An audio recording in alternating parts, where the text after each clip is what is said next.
Ladies and gentlemen, thank you for listening. Thank you for downloading. And thank you for subscribing to the latest edition of the 12 Kyle podcast. I'm 12 Kyle. Check this out. On this podcast, what I'm going to talk about is where I'm from. And I came to this thought process because the other day I was riding down the street and one of my favorite songs from Jay-Z came on my Spotify. The song is called Where I'm From.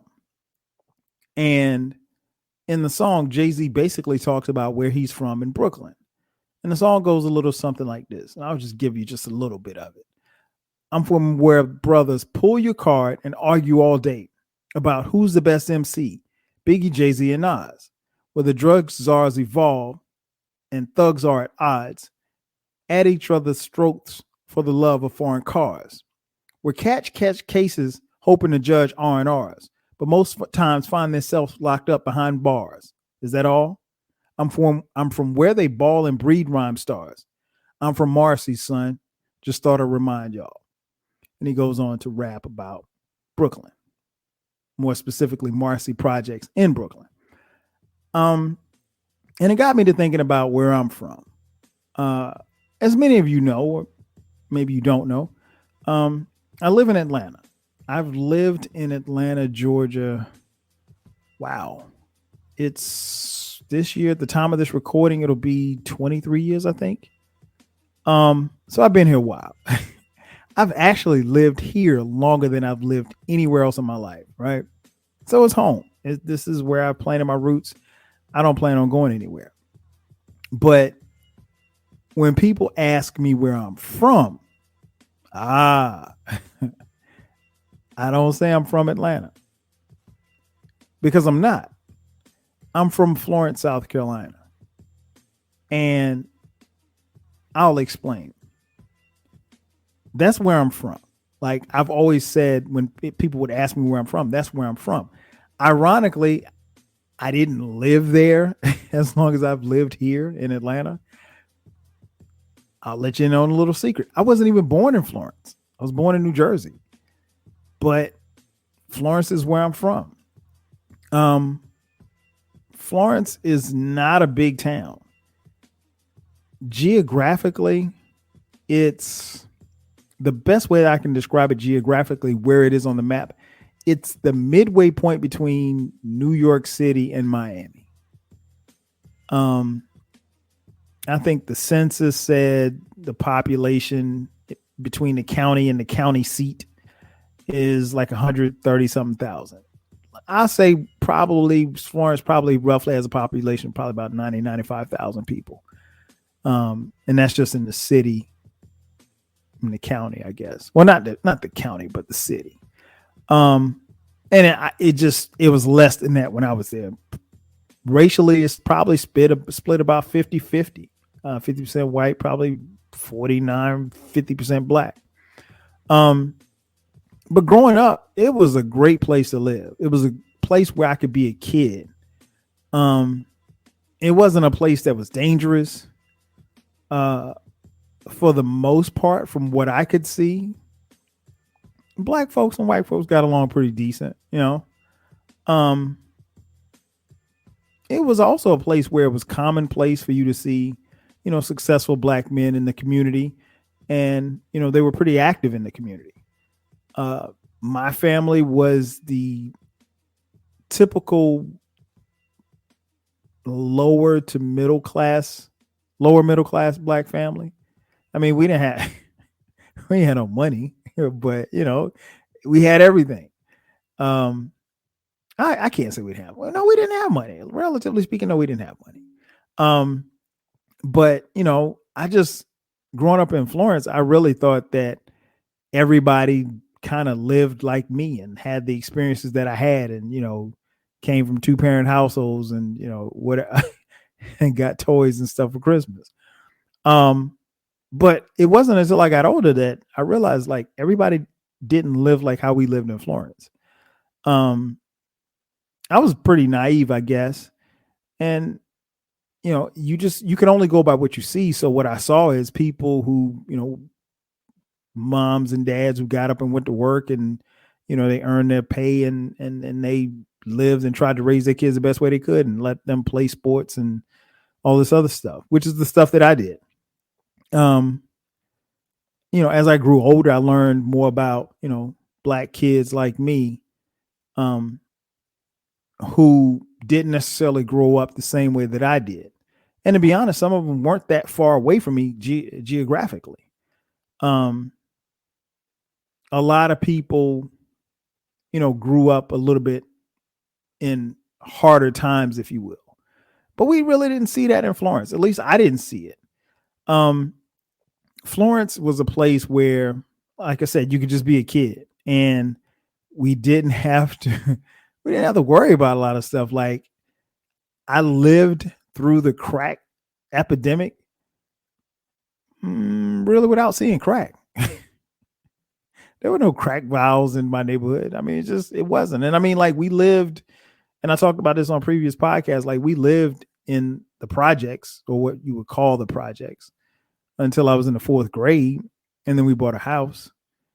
And then my parents subsequently got divorced a couple of years later. So by the 7th grade, I was in, living in the house with my aunt and my mom and my brother and my cousin. And, that neighborhood was even better because it was a regular black middle class neighborhood where kids, lawns were kept very nicely, and everybody, in our neighborhood got along and looked out for each other. And you could literally walk out of your house and leave the front door open and not have to worry about anybody breaking in your house. But Florence wasn't like that everywhere. But, where I lived in North Florence, it was pretty cool, pretty chill. Now, just to give you an idea, again, it's not it's not a big place, but we divided it. And it was divided by where you lived. You either lived in East Florence, you lived in West Florence, you lived in South Florence, or you lived, like me, in North Florence. And there were certain sections where, honestly, you didn't want to be at certain points of time of the night. But I never went anywhere and felt, unsafe. It was just a dope place to live. And I mean, like, I wasn't somebody who lived in, I didn't live in Miami. I didn't live in New York City. I didn't live in LA. I didn't live in Colorado. Shout out to Colorado. But it was just a cool place. And like I said, they allowed us to be kids. But also the flip side of it, like I said, I didn't have to go far to find, kids who were different from me as far as, their upbringing or maybe their financial status or whatever the case may be. Because, and I tell my kids all the time, like, I went to school with kids who, if they didn't go to school, they didn't know if they were going to eat or not. Like, it was some poor kids, and some kids came up and came through some rough situations. But it wasn't like the Cabrini Green. It wasn't Marcy Projects. It wasn't Jordan Downs. It wasn't, any project that you could think of. It was Florence.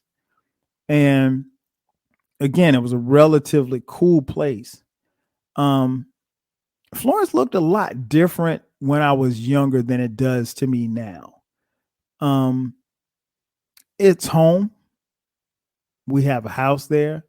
Actually, our family has 2 houses, really, if I count my aunt's house. But no, it'll always be home. It'll always be home. But it looks different from how I remember it. I remember, growing up, like, I'll give an example. Like, there's a certain section of Florence called downtown. Well, it used to be called the Block. not the Blow CC. Shout out to Issa. But the Block was, it was an area of downtown where in the 60s and 70s, where it was really divided. I mean, obviously, we're talking about the Jim Crow. We're still talking about, South Carolina.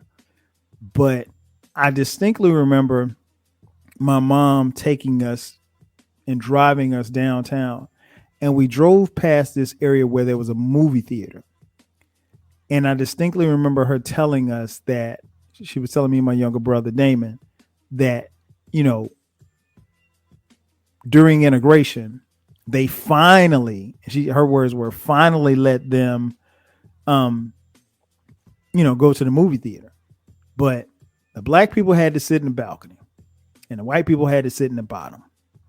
And you could not, if you were black, you could not sit in the bottom section of the theater. And then right outside of the theater, there was a sign on another building adjacent to the theater. And the sign was, I'll never forget this. The sign said whites only. Well, here's the thing. My mom was showing me this sign probably in I couldn't have been no more than 5 or 6. So we're talking late 70s. I was born in 72, right?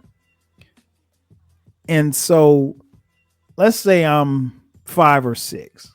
Let's say I'm 5. So that's what, 77, right? The sign said whites only. And somebody had painted over the sign, but you could still see the words whites only. Now, in that particular building, they allow people to come in, whoever you were. It was integrated. But the fact that the sign was still there and still somewhat visible to a 5 or 6-year-old speaks volumes. But that was Florence. And so, I just remember that part of downtown. And there was a section of the block where it was just like there was a pool hall. There was a couple of bars where you could buy liquor, I'm assuming. And there were like 2 or 3 barbershops. And what was interesting was, even back as far back as I can remember as a kid, like when I got my haircut, I would go, my dad would take me to the block and we go get our haircut. And that's what they said. Hey, we're going to the block, get your haircut. And guy would cut my hair, talk to my dad and, keep it moving. But when I think about that area, back then, it didn't really seem like a bad place, but I always heard rumblings about, fights and stuff that might happen in the block, or, I don't think anybody ever got shot, but I heard about people getting stabbed. And I'm hearing these stories as a child, but it wasn't what I saw. So, it was kind of foreign to me, but nonetheless, it was still, that part of Florence seemed to be cool. And, as I got older and could move around a little bit more, we went to the mall and, we would go visit our friends and stuff like that. And even once we moved out of the projects, I would still go to the projects and play with my friends and stuff like that. So it was cool. But I think Florence, at least for me, started to look vastly different by the time I was a junior in high school. And what I mean by that is, by the time I'm a junior in high school, I'm starting to plan to go to college. It was right around that time that I realized, I was like, I'm going to an HBCU. I knew that I would be attending a historically black college and university. And reason being is that, it was kind of always in me, I guess. But, I had gone to, my elementary school was primarily black, probably about 80% black. My middle school was probably about 90% black. And my high school, Wilson High School, was 90% black. So I'd been around black, and I lived in black neighborhoods. So it wasn't like, it was going to be something different. So I was like, okay, by that time I knew. But also, given the fact that by the time I was a junior, I'd been to New York several times. New York City, one of my favorite places, my favorite city to visit, New York City. I've been to LA. been to Orlando. So I've been around. I knew of a world outside of Florence. And I think one of the things that kind of struck me was that I realized that there were some people that, they were just cool and content with being in Florence. And don't get me wrong, there's nothing wrong with that. It just wasn't for me. I just realized like this place is cool, it's dope. But there's something else. What that something else was, I wasn't even sure at the time, but I just knew that it wasn't in the cards for me to be there. And so I distinctly remember writing down like some goals and stuff. And I wrote down that I wanted to move and that I'd live in New York City or Atlanta. I don't know why I picked Atlanta. I knew why I picked New York. I wanted to live in Manhattan. Silly me. Which is still a goal. I would love to live in Manhattan. I mean, I need a whole lot more money, but I'd love to live in Manhattan now. But I made up my mind like this wasn't gonna be the place for me. Like it just wasn't, and it was no knock on it. So I made up my mind that I was going to an HBCU and that I was leaving the crib. And the following year, obviously, I go on and I, go to South Carolina State University, which is in Orangeburg, South Carolina, which is about 90 miles away from my hometown of Florence. And I would come back to visit. And it wasn't until I left Florence that I realized how much I loved Florence. Like I thought it was dope growing up there, but I really realized how much I loved that place. But I also knew that I probably wasn't going back. And the further along I got in my college, career, I realized that I definitely wasn't going back because I started looking at job opportunities as I got, to be like a junior and senior in college, excuse me. And I realized that it just wasn't as many job opportunities for me in Florence. But I also understood too that, this is where I wanted to go. And, but even when I would come back home, for breaks and stuff like that, the city had changed. I changed, but also the city had changed. The city started to look different. I would go to West Florence. West Florence was starting to bubble, starting to pop. It was, they got a couple of things going over there, and I was like, okay, West Florence is looking nice. And I go to South Florence, and we'd go to the bowling alley, and all kind of stuff was going on in South Florence. But when I would go to East Florence, and that's no disrespect to East Florence. I know some cool people in East Florence, but East Florence looked like, because like where we lived at in the projects, it was in East Florence, right? But East Florence really looked like how it did when I lived in the projects. Like there was no economic development. There was nothing. There was still the same basketball court where dudes would, smoke weed and drink 40s and hoop and get into arguments and fights and stuff like that. That stuff was still there. And it did not look any different than it did the previous 10 years. And I had a problem with that.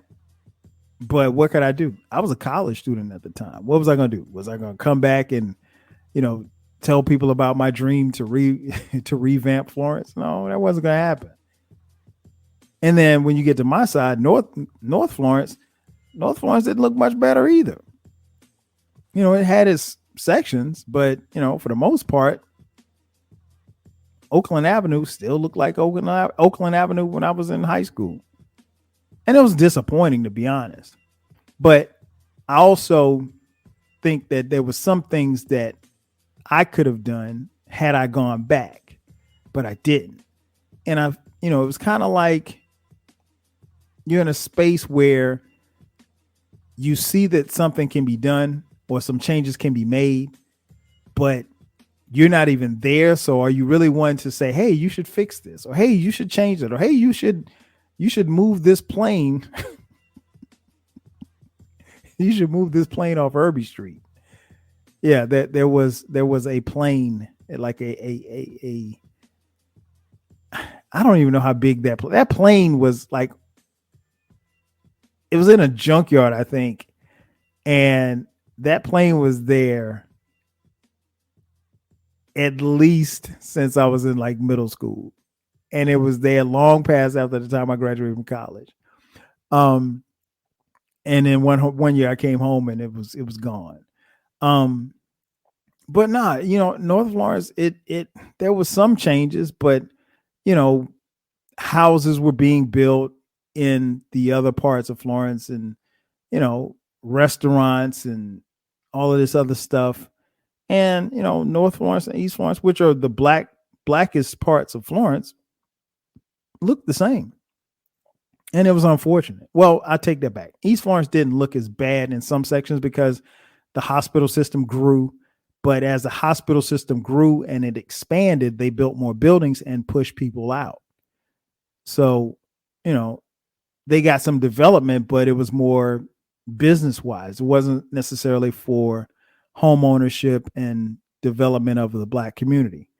But again, I'm seeing this and I want to say something. I want to do something, but again, I'm a college student. And then after I graduated from college, well, let me go back. I knew the day that I left for college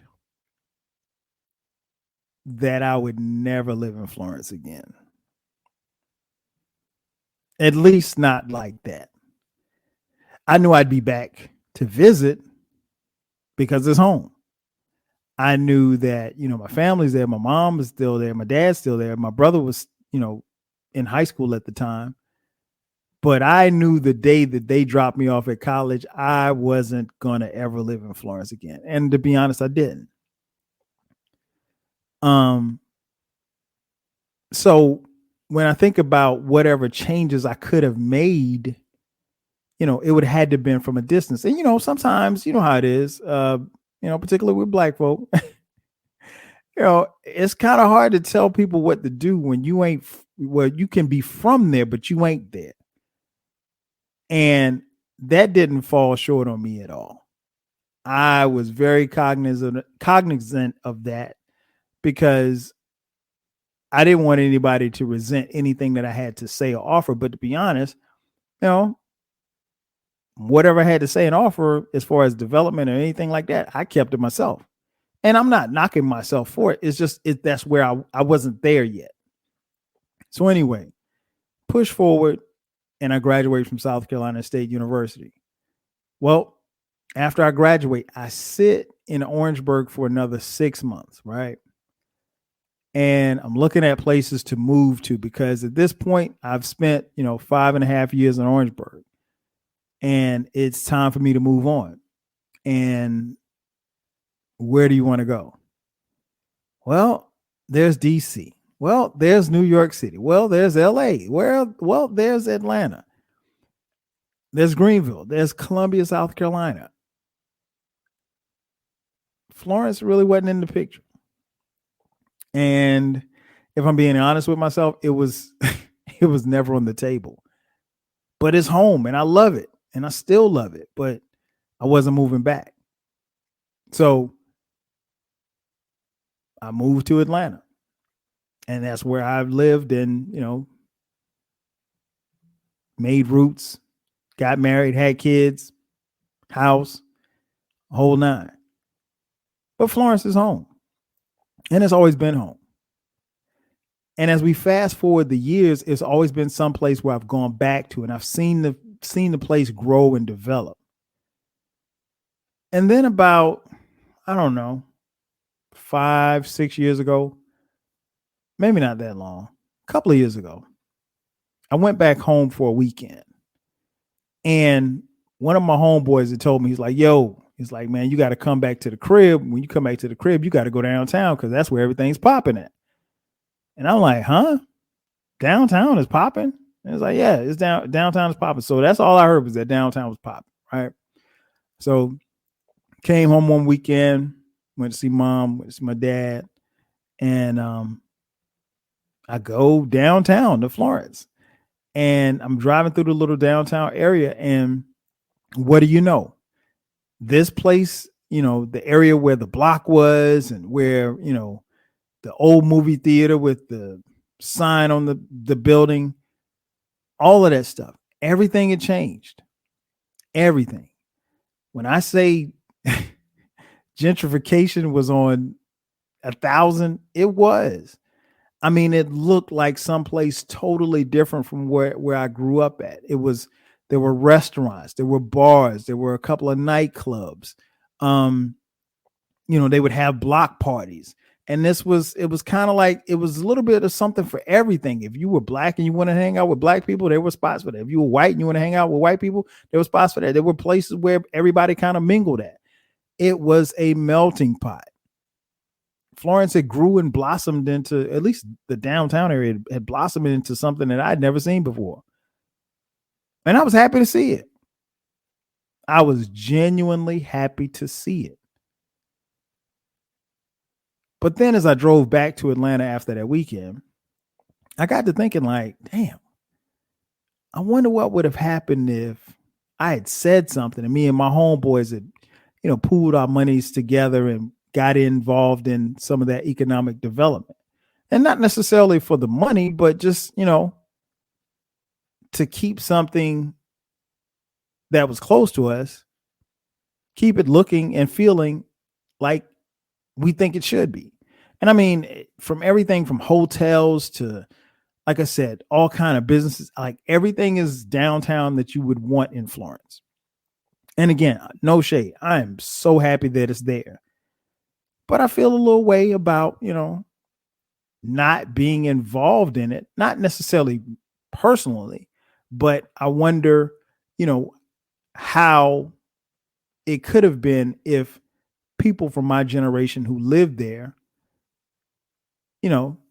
took a more active approach. And I don't know that they didn't. I'm not, no shade to them because I don't know what happened because I wasn't there.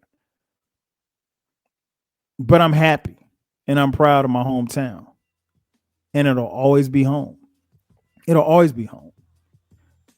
We have a we have a running joke in my house. I told my wife Sharice, I said, hey, when the kids, when they graduate, I was like, we're moving to Florence. We're gonna retire in Florence. And she's like, oh, hell no, I'm not going to no Florence. I was like, well, you don't have to go. Me and the kids will go. And I'm joking, obviously, because the kids, they'll be off doing their own thing. But, I did at one point in time have visions of coming back there to retire. I mean, I never say never, but, it's a great place. It's my hometown. And again, if anybody ever asks me, unlike Jay-Z, if you ask me where I'm from, I'll tell you where I'm from. I'm not from a place that's, known for, where drug czars evolve. That's not happening. I mean, yeah, crime is definitely worse, in Florence. It's not what it used to be. And there's more people there. There's more people there. And so it's not the same sense of community that it once was. But I could say that about every place.